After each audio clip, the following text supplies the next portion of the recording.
Launching from the Punch this morning, still as regards October 1st protest, policeman flashpoint, APC opposition clash. State command of the Nigeria Police Force have deployed men in flashpoint as organizers of the October 1st protest insist on going ahead with the demonstration on Independence Day as planned, findings by Punch have shown.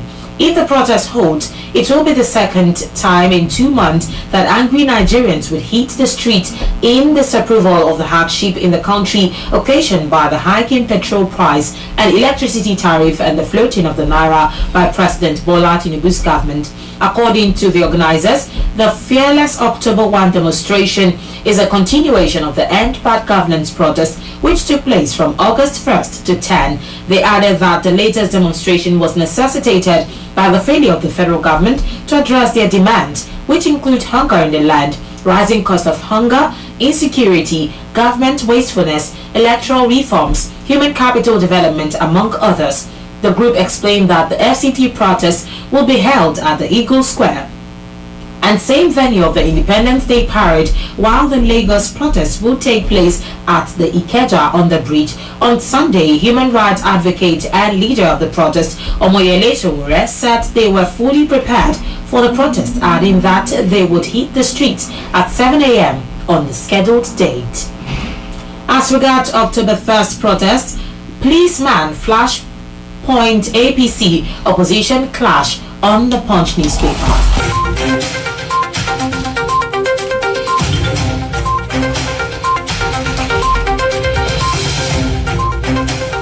Still on the pages of the Punch this morning, Naira for crude oil deal begins Tuesday, Tinubu panel. The Technical Subcommittee on Domestic Sales of Crude Oil in Local Currency on Sunday confirmed that the supply of crude oil in Naira by the Nigerian National Petroleum Company Limited to the Dangote Petroleum Refinery is to begin on Tuesday, October 1st, 2024. On September 13, 2024, the committee announced that the Federal Executive Council, under the leadership of President Bola Tinubu, approved the sale of crude to local refineries in Naira and the corresponding purchase of petroleum products in Naira. From October 1st, NNPC will commence the supply of about 385 barrel per day, that is 385,000 barrels per day of crude oil to the Dangote refinery to be paid for in Naira, the committee had declared. The chairman of the technical subcommittee is Zach Adedeji, who doubles as chairman of the Federal Inland Revenue Service. Naira for crude deal begins tomorrow, Tinubu panel says.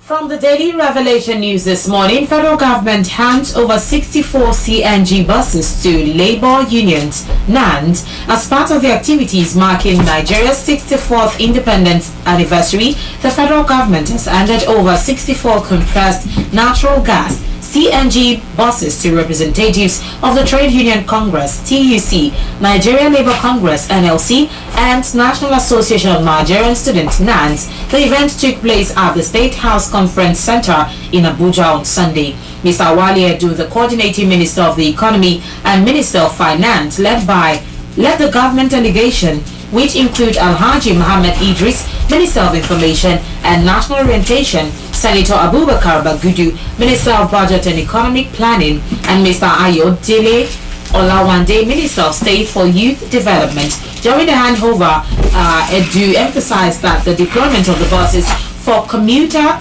services would significantly reduce transportation costs and provide a more efficient public transport system.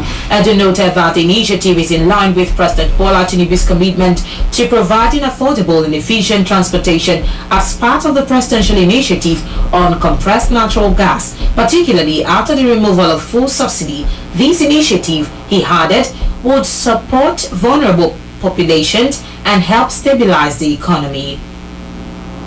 Federal government hand over 64 CNG buses to Labour Union and NANS. Get the details from the Daily Revelation News.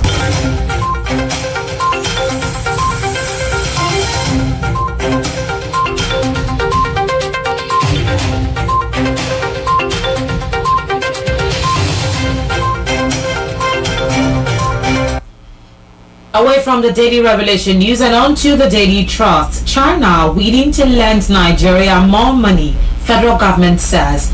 The federal government has said China is willing to lend Nigeria more money and invest in the country's infrastructure. The Minister of Foreign Affairs, Yusuf Tugar, who disclosed this while speaking on Channels Television's Sunday Politics program, also said Nigeria was not among the critically indebted countries.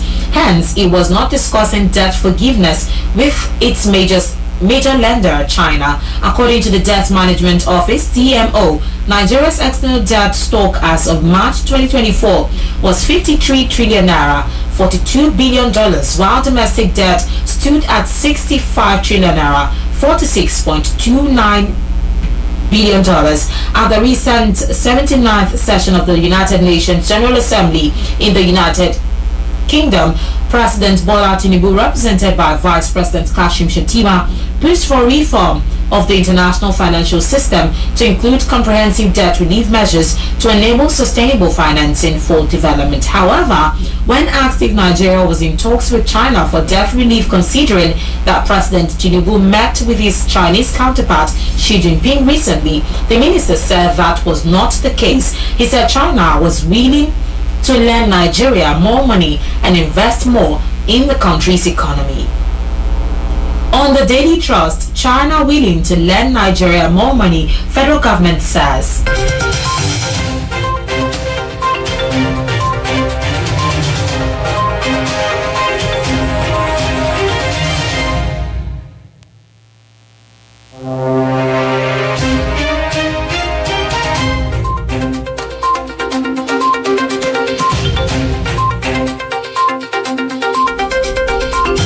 Back to the Daily Revelation News this morning. 2025 budget will focus on agriculture development. Governor Oyebanji, Ekiti State Governor Mr. Abiodun Oyebanji, has restated his administration's commitment to food security for residents of the state through various collaboration with investors in agri-business and young farmers, saying his target for 2025 is to record significant increase in production in the sector to feed the people. Governor Oyebanji gave this indication while inspecting the Bring Youth Back into Agriculture project farms in Ekiti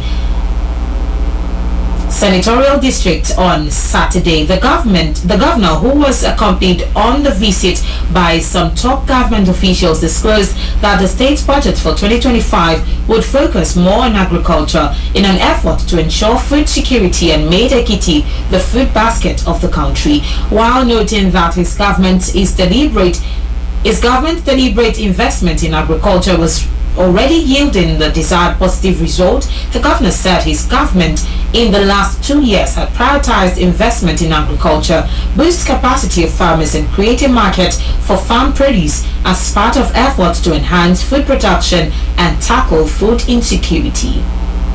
2025 budget will focus on agriculture development, Governor Oyebanji says on the Daily Revelation News.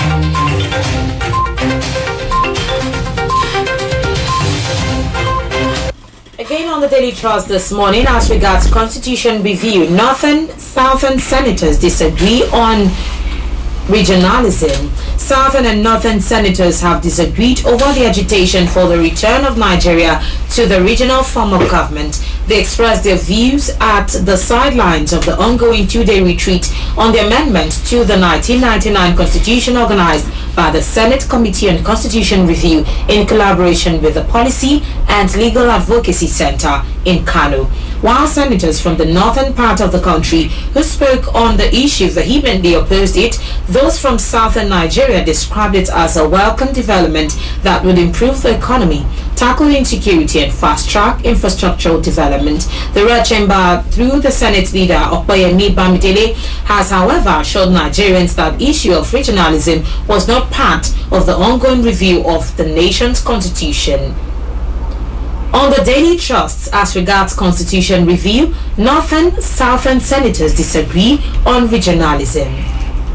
You're still listening to the newspaper review and analysis on SBS 96.9 FM with Rachel Damilola Arokoyo. We'll be right back after the short break for the analysis.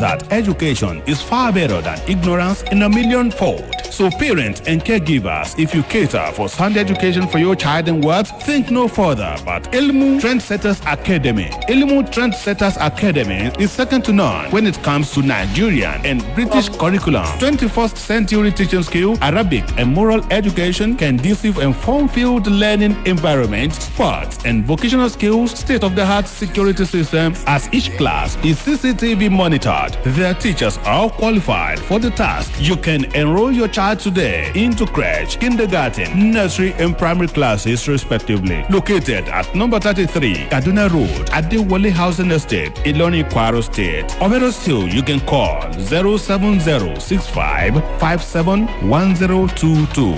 Ilmu Trendsetters Academy, Islamic Nursery and Primary School, trending higher in knowledge, skills and uprightness.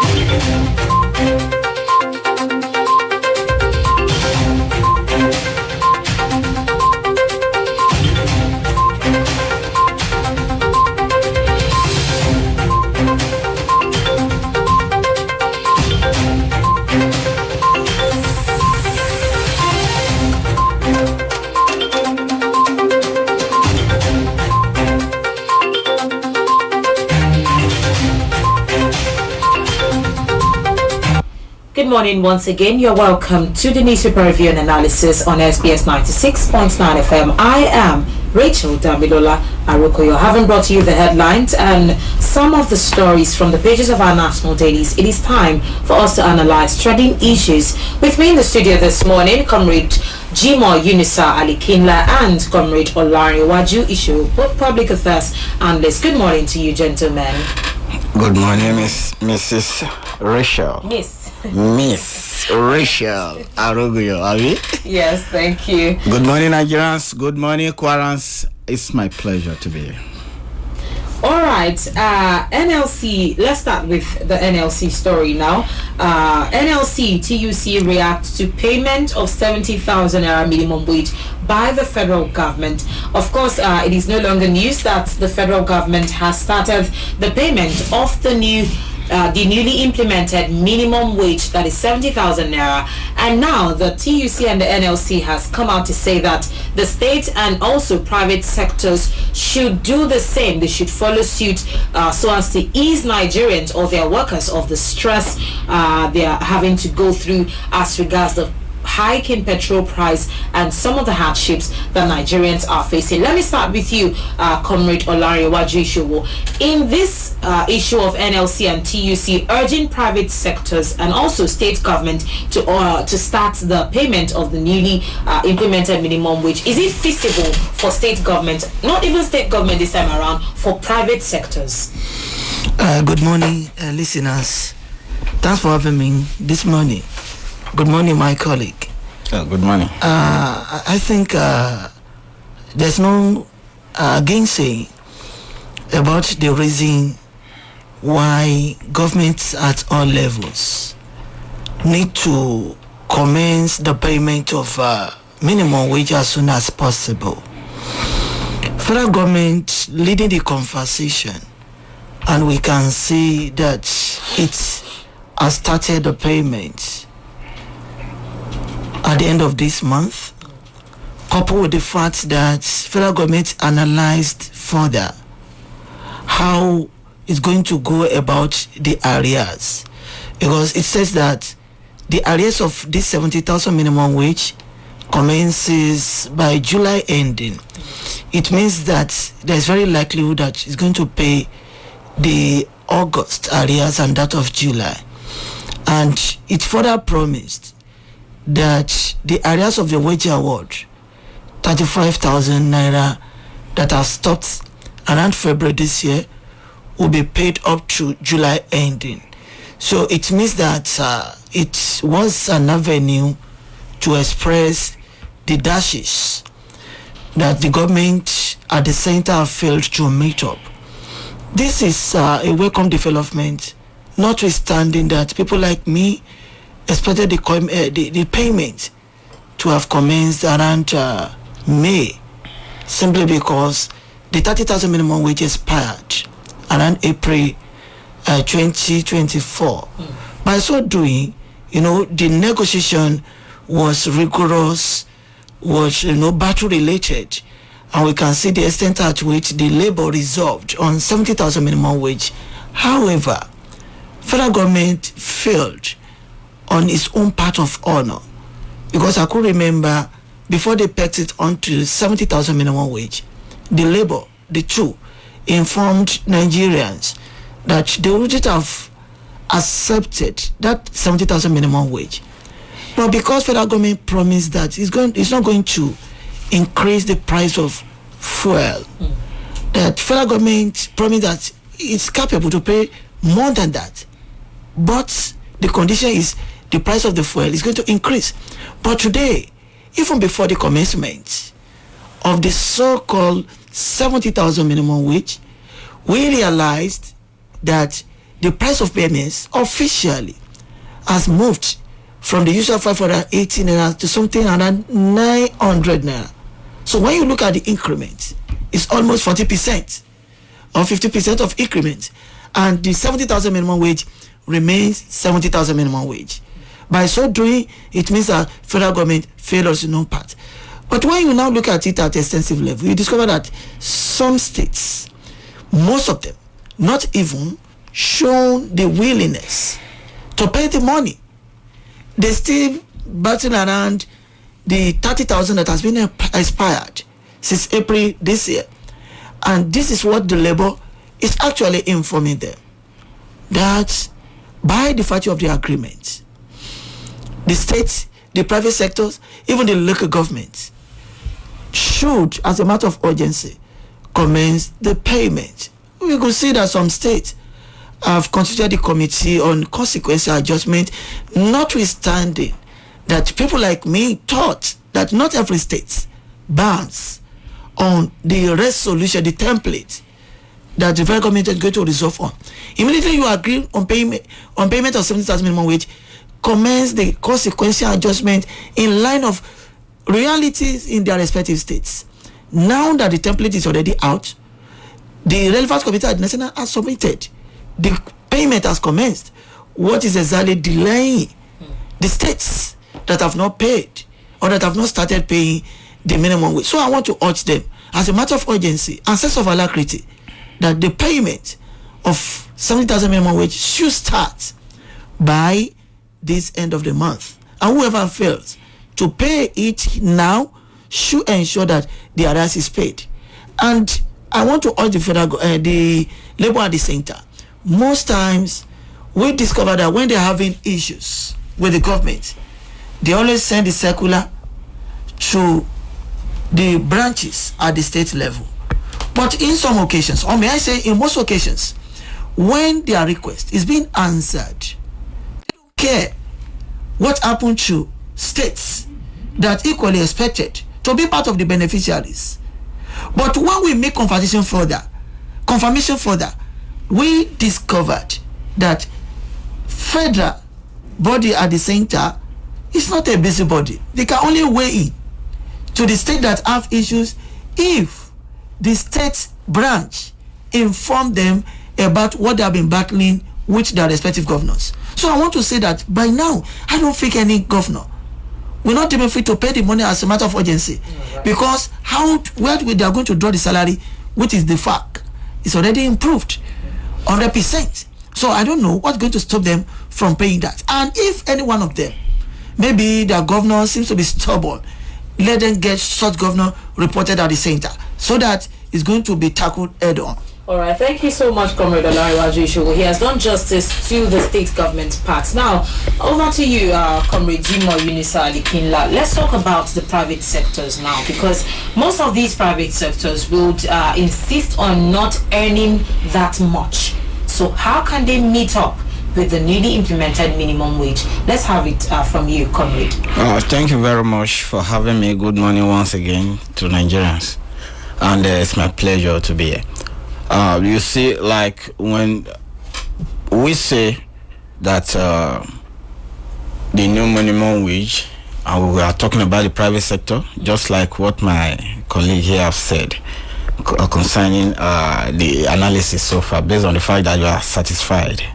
So concerning the private sector, when we say private sector, in my own view, I believe we have them in categories. Course. You know, when we say private sector, we're talking about the banks, multinational companies who are even paying more than 70,000 naira as their own minimum wage. Then we have some small scale industries. I believe that the part you are trying to bring on.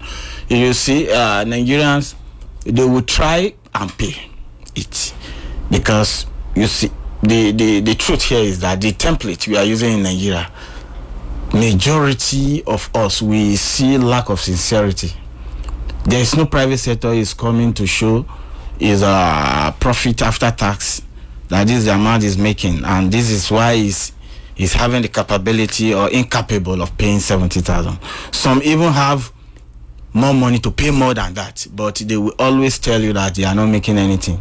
So this is why we, for me as an outsider, we not force any of the private sector to say, oh, they must pay or they will not pay. But I believe for those private sectors who have the capacity to pay, they should do, because we are all Nigerians and we are going to the same market, and we believe that the purpose of being in business is to make profit. If that is the idea, so the purpose of being a worker is also to earn good salary.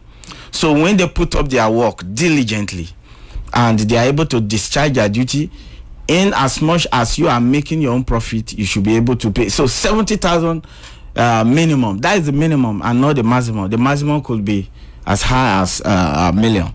So, but we are talking about a situation when somebody is running a business based on the fact that if he wants to say, okay, let me pay 70,000 naira, he may likely want to increase his price of goods and services as well, and the masses, the general public, will be in return for it.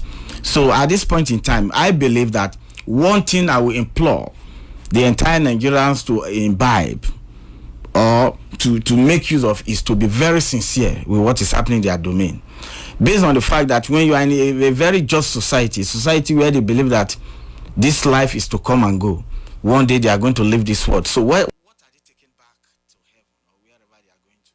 So meaning that you are not going there with anything. So to be a covetous human being is practically nonsense. You don't need it. You need to be very accurate, precise, and concise in order for you to be very sincere and accountable to your God, even your own self as a person. For me, I do account to myself. When I earn my salary, I'll ask myself, oh, comrade, how did you spend or expended this month's salary? I do explain to my own very self. So talk less of when you are representing the public or you are a leader in the society, you should be able to be more courageous and very, very sincere to the cause or the plight you are carrying out. So at this point in time, you see why many people hide under the canopy of saying not able to pay.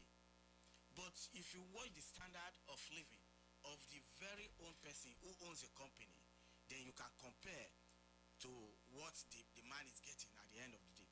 Invariably, if one is not being wicked, we should be able to comply and pay this salary we are talking about, because a lot of Nigerians believe that they want to declare very huge amount of profit at the expense of workers. It's not done, and it's very, very wrong, based on the fact that the workers are also human beings. They also equally want to be a philanthropist as well, or a company owner. So at this point in time, I believe everybody, all our sundry, should key into the 70,000 naira minimum wage at this point in time, and I believe Nigeria is going to benefit from it. Thank you so much. You're still listening to the newspaper review and analysis on SBS 96.9 FM. Please jot your questions down, as we will be opening the phone lines very soon. Let's talk about Nigeria at 64. Tomorrow is 1st of October 2024, and federal government plans low-key celebration as Nigerian youth protest against hunger. While the federal government is planning the low-key Independence Day anniversary celebration, the End Bad Governance protest organizers have also concluded plans to stage protests across the country. The Daily Post reports that for the second time after President Bola Tinubu took over the leadership mantle in 2023, the federal government on Thursday, September 26, announced that the October 1 Independent Day would be on a low-key basis due to the mood of the nation. The Secretary to the Government of the Federation, SGF Senator George Akume, told newsmen that President Tinubu's government was aware of and sympathized with all Nigerians over the economic conditions they were passing through, hence the treason for a low-key celebration. I'm going to start with you, Comrade OLAREWAJU ISHOWO.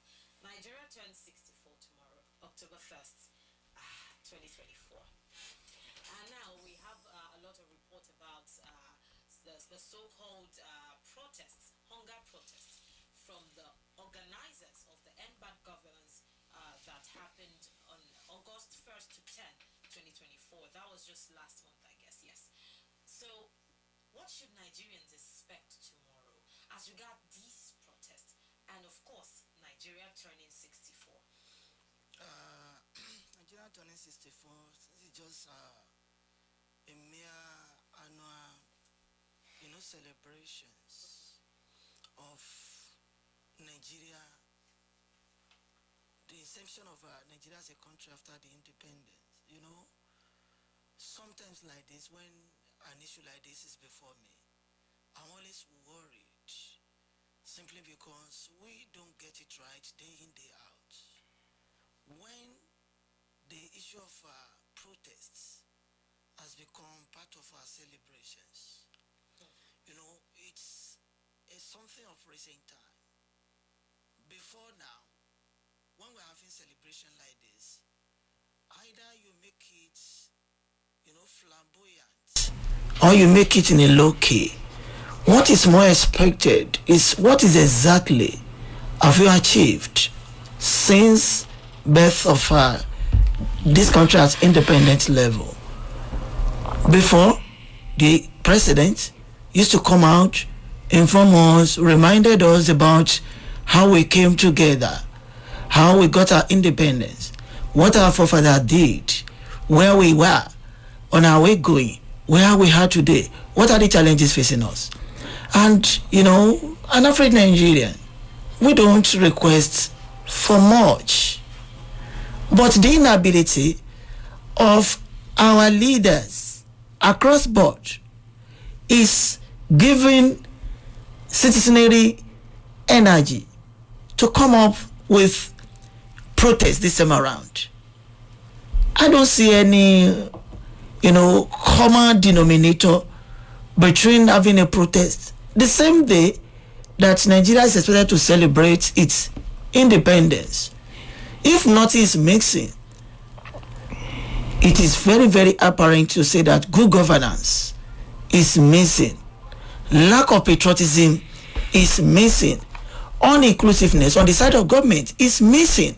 But, however, I don't think be on the streets, either a peaceful protest or otherwise, is something that can serve as an antidote to the vacuum of good leadership that is facing us as a challenge today.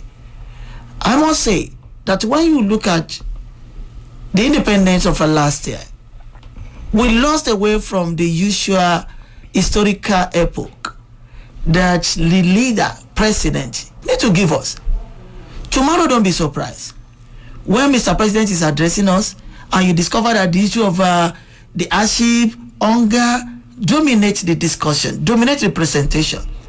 Why? It's because we have derailed from the originality of what the independence stands for. And it has to do with the failure of leadership across board. For them to have made certain specifications as priority to be presented tomorrow, what is battling us as a country, as a people, we dominate the conversation.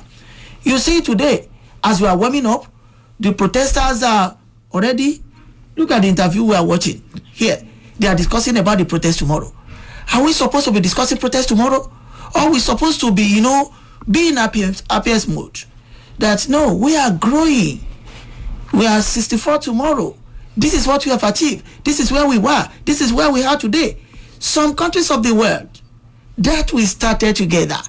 Some countries of the world that were looking at the Nigeria at the altitude yesterday are now be at inversely proportional. A country, for instance, China yesterday, a country like, Malaysia, were in one way or the other beneficiaries of this country. We used to be rating China along with the poorest country in Africa yesterday.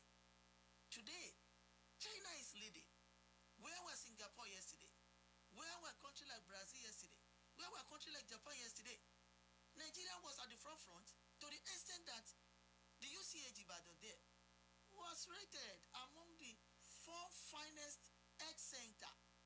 That even the foreign national used to come and have their health medical attention. And what is happening today? Despite the fact that we have a series of hospitals, our leaders don't believe on it.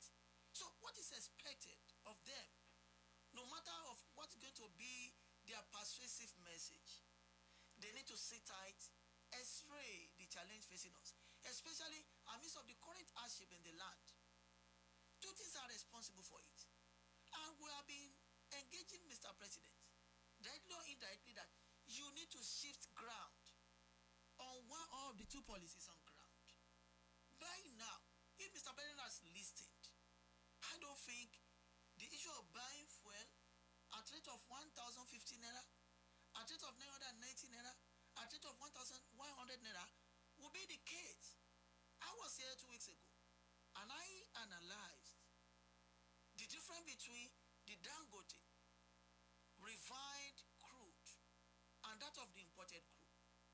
We were told before now that the landing cost of our crude is 1,200 naira. But when Dangote took off, there was a reduction of something less than 1,000. It means that between what we are importing to what we are having at the local level, there is differential of almost 300 naira. Where the problem lies is that when we used to import, Mr. President, our federal government paid subsidy of 50% of every liter consumed locally. It means that from 1,200, we used to consume a liter at 600 naira. And what we say that now that it's already less than 900, Mr. President needs to keep on subsidizing. Means that subsidization of the fuel will reduce the tension in the land. But as you left it, you don't subsidize at all. What we now consume when it was imported is now lesser to what we are consuming now that we are having Dangote refinery at Ibeduleki because of the inaction of the Mr. President. That area needs to be looked into. The second area is flaunting the Naira policy. We all knew that the policy to determine the exchange rate purely, constitutionally, around the CBN, not Mr. President. But Mr. President took the advantage. When there was no substantive CBN governor, he decided to flaunt the Naira. The 2 policies today are are responsible for what is battling with an African Nigeria in area of economic hardship. Why can't Mr. President gently refute that policy to ease the economy? But if tomorrow you come on board, you don't talk about the core, issues that are responsible for the hardship in the land, and you keep telling Nigeria that you need to bear with us, no country achieves the purpose without going through rigorous exercise like this. We tell them that those countries we have read about that went through fire, their leaders sacrificed. None of them today, starting from president, governor, senators, rep, chairman, anyone, none of them has demonstrated sacrifice. They are living large at the detriment of the people. Let them be a good example. Let them lay standard of sacrifice, that this is exactly what we are doing. At least to share the sympathy, to share the sacrifice with what citizens are bearing. But if anything away from this is going to be the message of Mr. President tomorrow, I bet you, Rachel, there won't be any progress. All right. There will be tension as it is. There will be frustration as it is. There will be traumatization as it is today. The only way to go about it is for Mr. President to review. Please, before I shift the microphone, as President is making certain policies, at least we are seeing something from the center. Fertilizer distribution, CNG cars, what do you call it? Food distribution and other things like that. The governors, what are they doing to complement what the federal government is doing? Because there is no way to it. If we center all advocacy on the government at the center alone, without, charging the government at the state and the local government to complement at their own level, there may not be anything reasonably on board for us to see that these leaders are truly care about the hardship that African Nigeria is going through. All right, thank you so much, Comrade OLAREWAJU ISHOWO. Let me open the phone line so that people can start calling in to air their opinion as well. 07031 501256. Now, over to you, Comrade Jimo Yunusa. He rightly said, Comrade OLAREWAJU, that tomorrow ought to be mainly for celebration. Now, judging from the fact that it is on the punch that the leader of these protests is Omoyele Sowore. He said they are fully prepared for the protest, adding that they would hit the street at 7 a.m. on the scheduled date. And we know that usually on occasions like this, the president addresses Nigerians by 7 a.m., if I'm not mistaken. So it is that same time that they are planning for the protest. And Omoyele Sowore was the presidential candidate of the AAC in 2023 election. What is his own influence in these protests? Is he fighting for his own right as a Nigerian, or his personal interests as somebody who wants to, or who is hoping to vie for a position in Nigeria in the forthcoming election, in the subsequent elections? Thank you very much. And this is your question. It's a very broad question, but based on the fact that we don't have time, so we talk in a little way. First of all, I want to salute you for recognizing that Omoyele Sowore is a politician. Secondly, I believe this is the first time in the history of this country that we are having a quagmire situation where you have celebration at the same time going alongside with protest. But one thing I will want to caution Omoyele Sowore for is that he should be very, very careful on how to manage the protest. Based on the fact that on the 10th protest we had last month, we lost about 17 to 18 youths. So I believe, did he have insurance for those who are going to protest? Based on the fact that we are still going to lose, we may lose souls at this point in time. Now, nobody is happy anyway that Nigeria is at this point where we are we are sad, based on the fact that one little thing, just only one thing, by removal of the fuel subsidies, they're seconded by the floating of Naira. You see those two things that is giving Nigeria a headache. Suppose not to give Nigeria a headache. Suppose Nigeria has no business harvest tying their life with dollars. But based on the fact that we don't appreciate our own things, just like what the comrade said concerning the UTH in Ibadan, that yes, the foreigners will come there before. But today, what is happening? The reverse is the case. Like, watch Dubai. Dubai said, one of their leaders there said that they were looking onto Nigeria before. But they studied Nigerian situation and managed their own life to become who they are today. We are all the cause of these things. Based on the fact that if you see Nigerians, why Nigeria fails, is that Nigerians most of the time sell their future whenever there's balloting, when they want to decide, whenever there is franchise.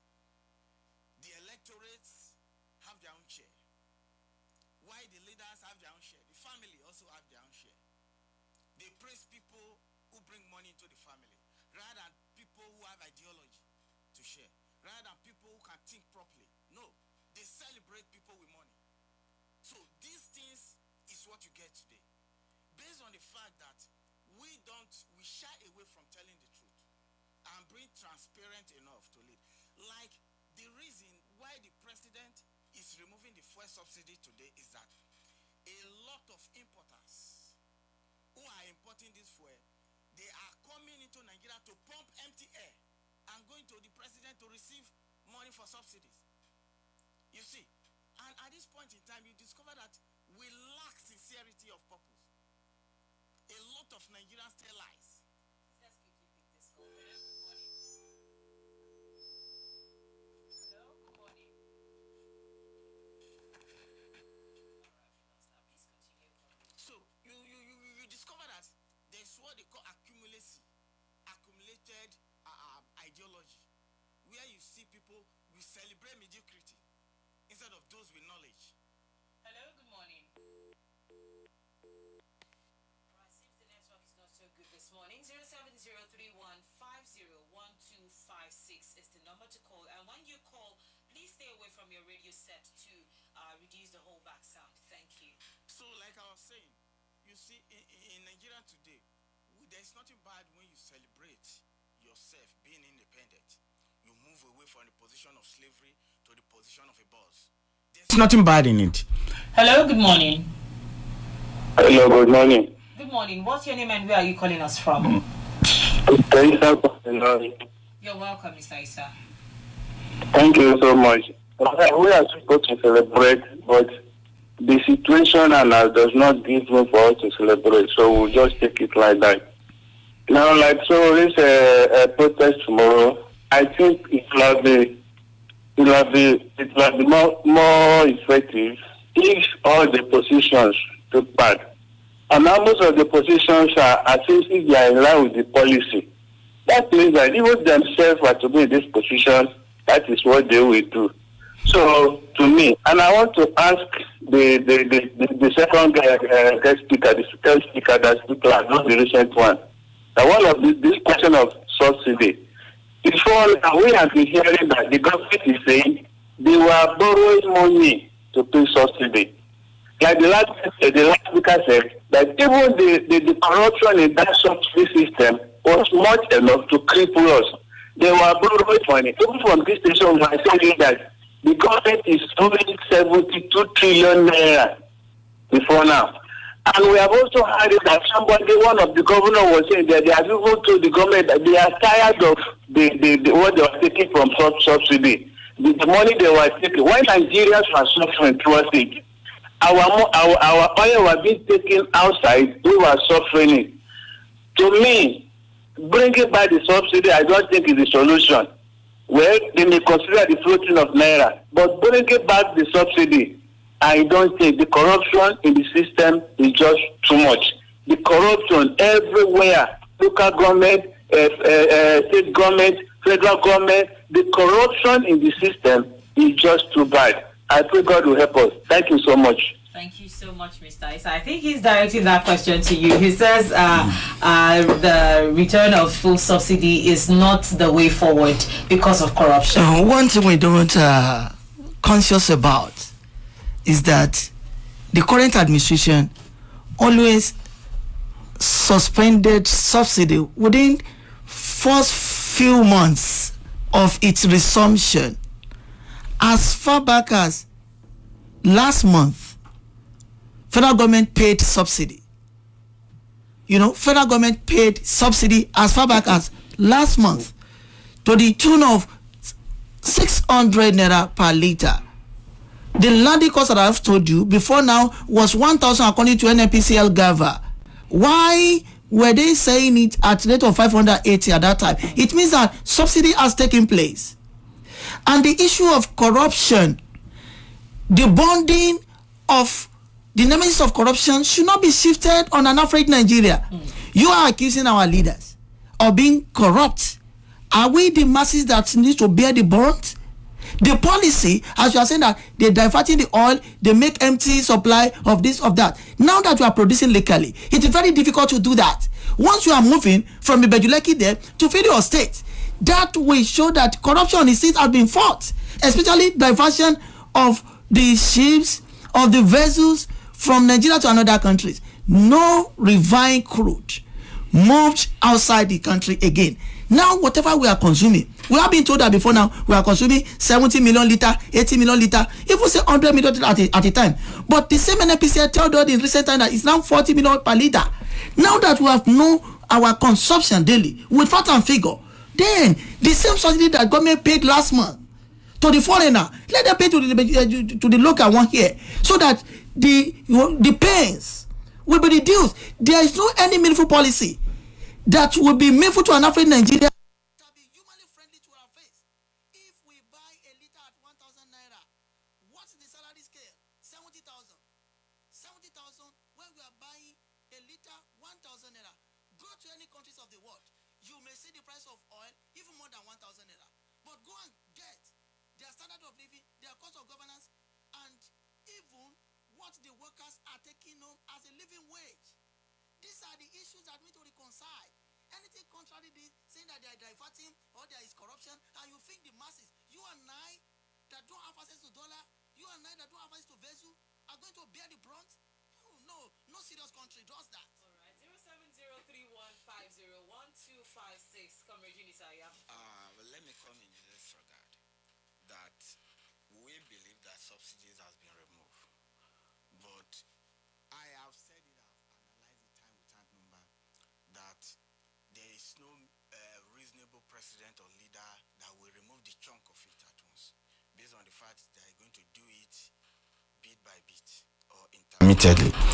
As a result of that, we should try to understand one thing here, that though the bulk of the blame is now in the court of this present administration, but by and large, based on the boldness of this administration, we need to give this administration a chance or a time sometime, because based on the fact that this is the first time there is total autonomy for the local government in the system.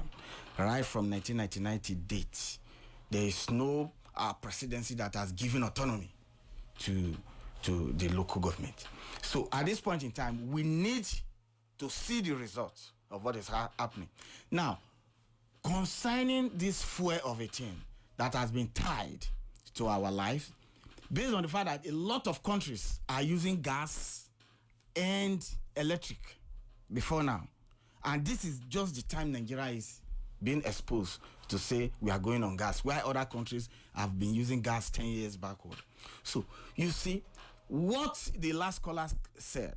Olowo, isn't it? No. Mr. Isa, that the system is systematically corrupt. We must say it. Both the electorate and the leaders.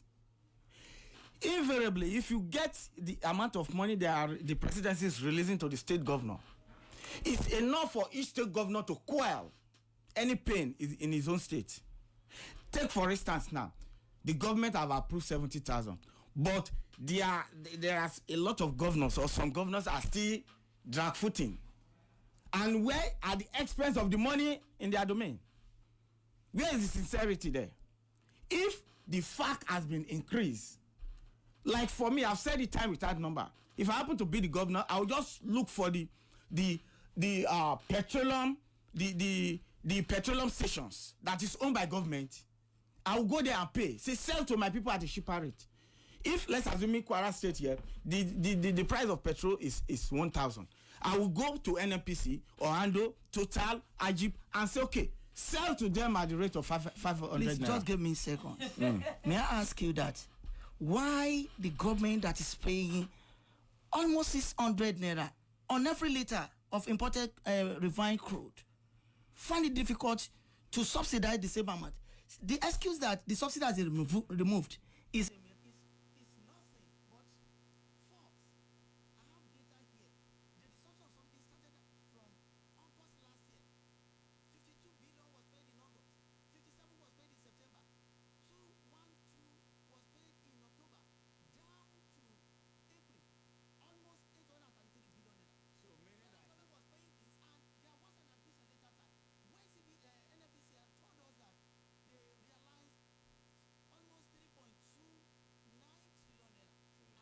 2 weeks later, we were told that they owed them money. So what's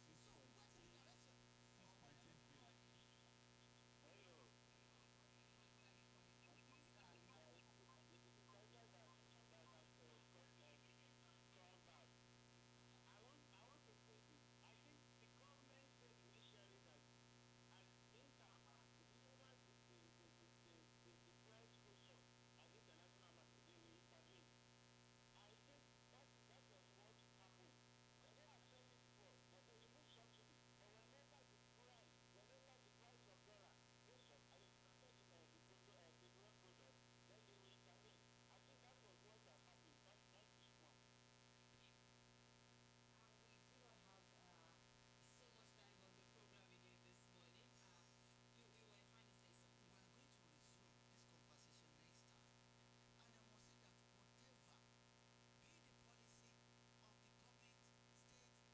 You know, federal government, the local government, if the price of oil is remain around 1,000 naira and 70,000 naira base the minimum wage, the agitation